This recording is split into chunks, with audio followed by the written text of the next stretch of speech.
Amy, let me tell you about a magical place that is so exactly designed to be enclosed space, year-round fun for the whole family that I bet you already know what I'm going to say before I even say the name. Let's say it together on 3. 1, 2, 3. Great Wolf Lodge. You got it, Amy. My kids loved Great Wolf Lodge when we went. You probably already know that it has a huge indoor water park with a wave pool, lazy river, a bunch of massive water slides. But then your pack can hit the other attractions because, wait, there's more. Great Wolf Lodge has adventure-packed attractions like Magi Quest, a live-action game kids can play throughout the lodge, plus the Northern Lights Arcade. Spent some quality time there, so your kid who loves the lazy river and your kid who loves fantasy games will both have a great time. Great Wolf Lodge also offers great dining options and complimentary daily events like nightly dance parties, all under one roof. Unpack the car once and you're settled in to have fun. And with 22 lodges across the country, you're always a short drive away from adventure. We've both had such great times at Great Wolf Lodge, so bring your pack together at a lodge near you. Learn more at greatwolf.com and strengthen the pack.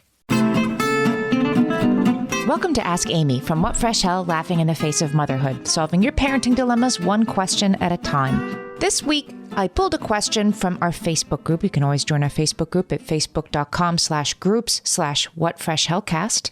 This listener wrote in to say, my family moved last spring to a new school district with higher standards than our previous one. Socially, my 8th grader is doing awesome in his new school community. He went from 0 homework and sparse spoon-fed tests to nightly homework and tests that require real studying and applying knowledge. He's having a really hard time understanding how to manage his time. I have given him 100% of my energy and support in every way.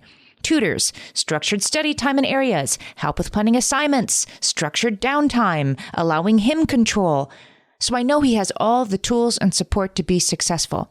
The only thing holding him back is his own effort and attitude. He procrastinates, he bargains his way into doing the least possible effort, and then when I check in with him to review or to help plan his assignments, he snarls at me. He needed to study for a Spanish test, and he asked me to help him study, and then proceeded to tell me how unnecessary the study methods I set up were. Another example, we discussed using a small agenda to keep track of assignments. We agreed to look it over daily together. One class's assignments were scribbled so poorly he couldn't read it. When I said, what's coming up in science, he was mad at himself for not caring enough to write it legibly, but he took it out on me. So he's in this cycle of not wanting to do the work or the task in the moment and then getting mad later that he essentially set himself up to struggle. We actually let him make his own study plans for the first 6 weeks with us just supporting him where we could, but that resulted in poor grades. So then we forced him to let us help him study, and he was much more successful. It's just that he fights the help.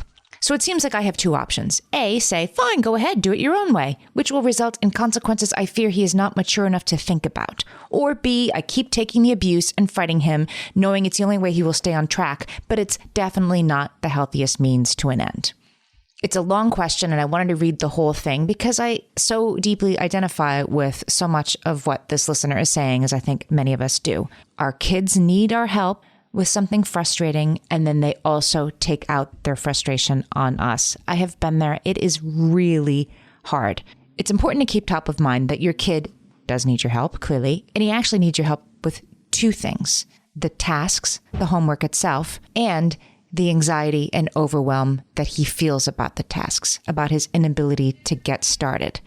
And yes, it's easiest to sort of wipe all of that on you. What a nice clean towel to wipe your hands on and get rid of all that stuff so then you can sit down and work. It probably is helping him a little bit to take it out on you. It doesn't make it easier on you. I'm also not saying it's right. I'm saying it's kind of working for him. However, what you're experiencing is like it's attitude. He's just choosing to do it this way. I want to suggest to you that it might be actually fear or anxiety, or fear and anxiety that's manifesting in his yelling at you. So when you feel like you're taking the abuse, which again, I understand why you feel that way, and that you have to fight him, I think it's probably true that when he's yelling at you, like, why do you make this so hard? Why you always? Why do you never? That what he's really taking out is his frustration at his inability to function at the level he wants to function at, not just the level you want him to function at. I think you're spot on, in addition, that natural consequences in this case are not really going to help you. Natural consequences is like, well, your kid forgot his soccer cleats. I guess he won't have the cleats, and I guess he won't play in the soccer game, and he won't do that anymore. That's true for some kids. It's not true for all kids. It sounds like it's not true for your kid. And it sounds like, as you say, him failing a bunch of classes with work that's much harder than what he's used to is not going to help him pass. This is a little bit out of his control. He's not just failing because he wants to. If that were the case, then the natural consequences would be enough. Sounds like they might not be enough. Here are some approaches that have worked for me in this situation that I want you to consider. One is Read the Explosive Child by Ross Greene. His three-pronged approach to approaching these situations and diffusing them more quickly is very useful. Keep the questions open-ended. It seems like you're really upset. What's up? I am upset because you're such an idiot all the time. Wow, I can really see how upset you are. Can you tell me what's going on?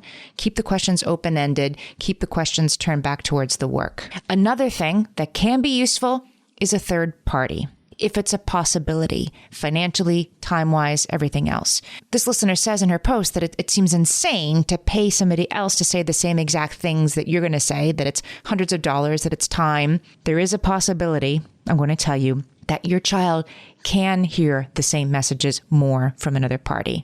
They can't yell at that other person, and so they're not going to, and so they're going to sit down and do the work. There's also, of course, the possibility that somebody who does do this with other kids is going to have different ideas. They don't bring the agenda. They don't bring the history. It brings the volatility way down. If it's available to you, I would consider it, only to take yourself out of it, because it is frustrating to have verbal abuse heaped on you. The other thing I want to make sure you consider, I can't exactly tell if you have a parenting partner or not.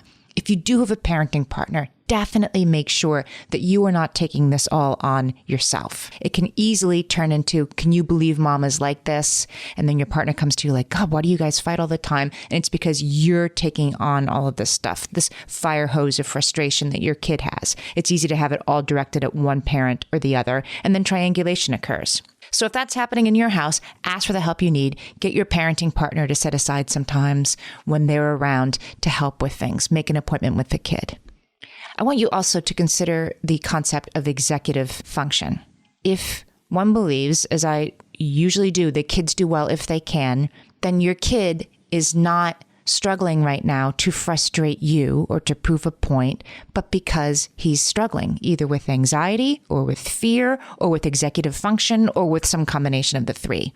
There's a book called Smart But Scattered Teens. I'm going to put the link in the show notes for that. You should definitely look at that. This kid sounds like needs more scaffolding, needs more structure, needs somebody to beat up on. It doesn't have to be you. It shouldn't be you, but it does help to understand that what's coming out is not about you, even if he says it is, that it is about the work, that it is about the frustration.